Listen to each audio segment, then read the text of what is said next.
won't none! You don't want none! What's going on, Tar Heel Nation? It is your favorite North Carolinian, Russ the Tar Heel. And in this huddle, baby, we're going to talk about the number 7 North Carolina Tar Heels taking a little trip over to Durham to take on the number 9 Duke Blue Devils, man. And this game is going to be a special one, bro. Both teams, Blue Bloods, widely known as Blue Bloods, right?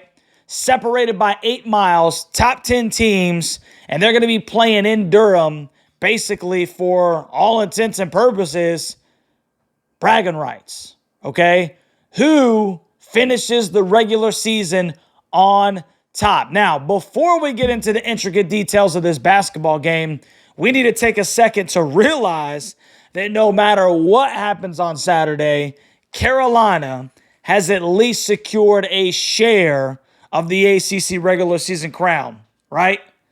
But nobody wants to stinking share, especially not with those knuckleheads over in stinking Durham, dude. So what's still at stake right here is a number 1 seed in the ACC tournament. And there's a couple of different factors that could play out in this upcoming week that would determine, is Carolina going to be the number 1 seed, or is Carolina going to be the number 2 seed, bro? So let's look at the possible scenarios after taking a look at the ACC standings. Now, North Carolina is sitting atop the ACC right now at 16-3.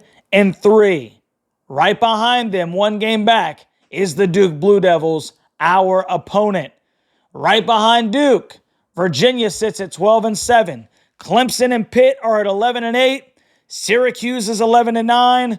And Wake is at 10-9. Now, you see the rest of the ACC standings right there, okay? But for time's sake, we're going to focus on these teams right here because these are the ones that are really kind of important or can play a role in Carolina's positioning in the ACC tournament. Now, obviously, the number 1 strategy is Carolina goes into Durham, they perform an exorcism, and they win the ACC regular season title outright by sweeping the Duke Blue Devils. But in the event that UNC loses to Durham or in Durham on the 9th, the tiebreaker for seeding purposes would go to the winning percentages against the next place team in the rankings. So, right, North Carolina's number 1, Duke is number 2. Let's say that they both tied in the ACC at that number 1 spot. Well, then it would go to their winning percentages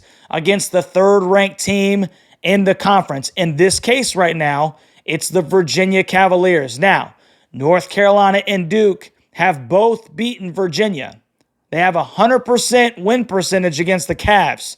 So then it would go down to the next team, which is currently the Clemson Tigers. Well, Duke is 100% win percentage versus the Tigers, and obviously Carolina had that slip up at the Dean Dome, which means if Carolina lost to Duke and Clemson is the number 4 seed, Duke would have the number 1 overall seed in the ACC tournament. We don't want that to happen, right? However, if Pitt is the 4th place team, UNC has a 100% winning percentage against the Panthers compared to Duke's regular season split, which would make the Heels the number 1 overall seed in the ACC tournament. So you can see with the games coming up, right, the teams that we need to be pulling for. And the big games, aside from the Carolina-Duke game, is the fact that Clemson goes to Wake Forest at 6 p.m., so we should be huge Wake Forest pullers, on Saturday, pulling for the Deacs. And then they play on the ACC network, and then Pitt hosts a reeling NC State team at 7:45. And so it's not going to be difficult to pull for Pitt against NC State anyway. So those are your scenarios for this ball game. Crazy, exciting week. Like I said, We want to stink and just win this thing outright, though. So, plan number one, let's go with plan A, bro. Go into Durham, exercise the Devils, and walk out of there outright ACC regular season champions with the number one seed in the ACC tournament. That is the game plan. Now, the all-time record between these Blue Bloods shows that North Carolina holds a 144 to 117 advantage according to Wikipedia. Since 1977, though, the Heels and Devils have split the series at 57 wins apiece. Man, you talk about just a back and forth, just knock down, drag out, fist fight year in and year out. This is the greatest rivalry in all of college basketball. The last matchup between these two occurred on February 4th, where the Heels overpowered Duke 93 to 84 behind Armando Bacot's 25 points and 10 rebound performance. Harrison Ingram also had 21 points and 13 boards, completely dominating the Devils down low in the post.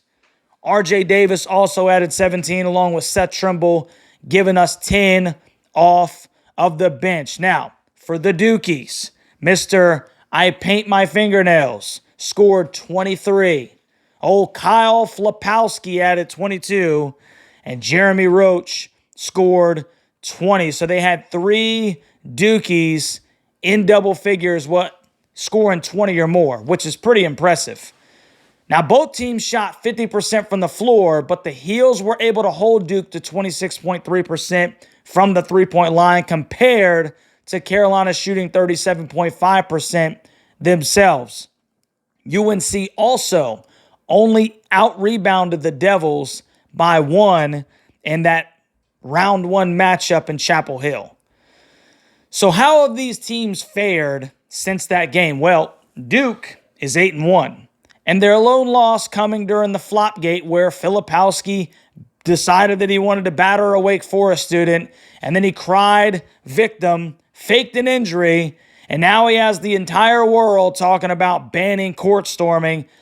Thank you, Filipowski, for sucking all of the fun out of college sports, bro.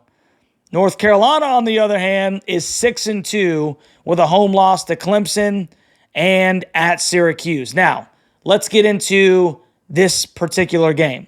The Heels are averaging currently 81.5 points per game, and they're giving up 69.8 points per game. Duke is averaging 80.2 points per game, and they're giving up 66.7 points per game. The Heels are averaging 4 more boards per game. Now, the Duke Blue Devils head theatrical professor is none other than John Shire, who has amassed a 51-15 record, good for a 773 win percentage in his 2 seasons teaching acting classes at the University of Duke.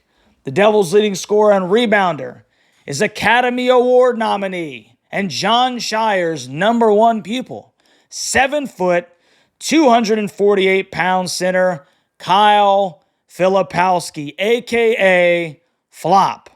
He's averaging 16.5 points per game and 8.1 rebounds to go along with 2.9 assists. Flop is shooting 50.7% from the floor and 35.4% from 3.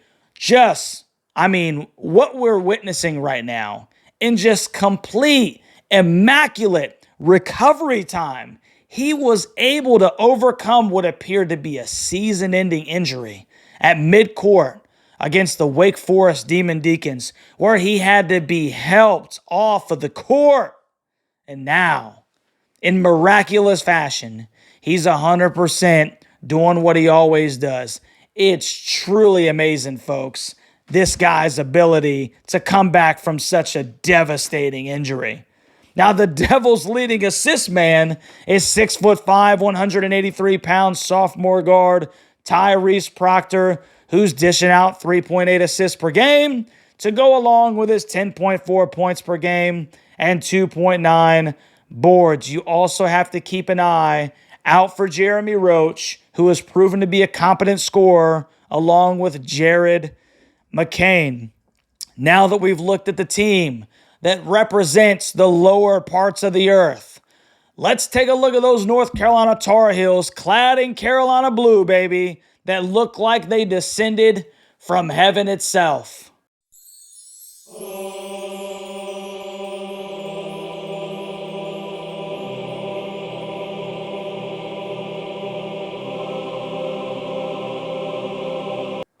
The North Carolina Tar Heels are led by head coach Hubert Davis, who's in his third year at his alma mater, sporting a 73-29 record. Overall, good for a .716 win percentage, a Final Four appearance, and a national title game appearance. Catch up, John Shire. The Heels' leading scorer is 6', 180-pound senior guard from White Plains, New York. You know I got to stink and do the announcer voice on this one. R.J. Davis, who's averaging 21.5 points per game to go along with 3.8 rebounds and 3.5 assists. He's shooting 43.4% from the floor and 41.7% from three. The North Carolina Tar Heels leading rebounder is 6'11", 240-pound senior forward from Richmond, Virginia. He's averaging 14 points per game, 10.2 rebounds, and 1.5 assists. Armando Bacon. Mondo's shooting 53.7% from the floor and 40% from three after making 2 threes against the Irish. But let's not stink and make a habit of that, Mondo. Good night. And then the leading assist man is 6'1", 180-pound freshman point guard from West Orange, New Jersey. He's averaging 7.7 points per game, 2 boards, and 4.1 assists. Elliot Cadeau. He's shooting 43.8% from the field and only 21.6% from three, but his attempts are looking much better. Harrison Ingram and Cormac Ryan have been absolute workhorses this year, affecting the game in multiple ways. Seth Trimble, Jalen Washington, and Jalen Withers have all proven to be competent players off the bench when they actually get in the stinking game. Hopefully we can get some guys off the bench in this game to give Carolina some good minutes. So look for those guys to be huge factors in this ball game when they get in. So now that we've looked at both of these teams' rosters, let's have a look at Russ's 3 keys to victory. Key number 1, block out the noise, bro. We all know that Cameron Indoor Stadium is one of the loudest arenas in college basketball. Not to mention, one can get easily sidetracked if it's your first visit looking at the circus that is the Duke student section. It often can be sometimes difficult to distinguish between the men and the women. So don't get caught up with the noise. Don't get caught up in your surroundings. Yes, you're in a zoo. Don't get caught up in the show. But all jokes aside, the noise levels are tremendous, and the student sections are right on top of the athletes. So it's always important, obviously, to stress to the Heels not to get caught up with all the crowd noise, the fans at your back talking crap. Block it out. Handle your business. Carolina is the better team from top to bottom. Key number 2, bully ball, son. Feed the rock to Armando and Harrison on the blocks. Everyone remembers that they combined for 46 points and 23 boards, right? If it's not broke, don't try to stink and fix it. Filipowski and Ryan Young struggled matching up with Armando and Harrison. And look, Harrison is just a nightmare to guard because he can literally play the 1 through the 4 if you need him to. Feed them over and over and over and impose your will on Duke's court. If Duke decides to double down to help Flopper Young, then you have the kickouts. If not, you get to the free throw line and you get their big men in foul trouble. Either way, This is a game where you stinking flex on them and you impose your will on them early. And key number 3, not repeat offender, but repeat defender.